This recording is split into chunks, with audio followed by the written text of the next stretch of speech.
Maliya Hatina police પરિવાર દ્વારા શ્રી ખોડિયાર માતાજીના નૈવેદ્ય પ્રસાદી અર્પણ કરાઈ।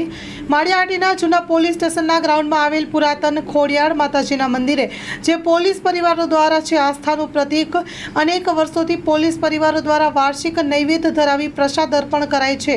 ખોડિયાર માતાજીને પ્રસાદ અપાય છે। માળિયાહાટીના પોલીસ સ્ટેશનમાં નવા આવનાર અધિકારીઓ માતાજીના દર્શન કરીને ચાર્જ સંભાળે છે। પોલીસ પરિવાર નૈવેદ્ય પ્રસાદી ધરાવી સમસ્ત પોલીસ પરિવાર સમૂહમાં પ્રસાદી પણ લે છે।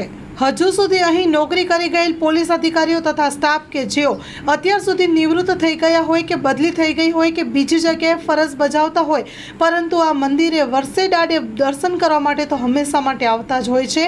આ તેમનું પ્રતીક રહ્યું છે। ખોડિયાર મંદિર માત્ર પોલીસ પરિવાર જ નહીં, શહેરના લોકો માટે પણ આસ્થાનું સ્થાન છે।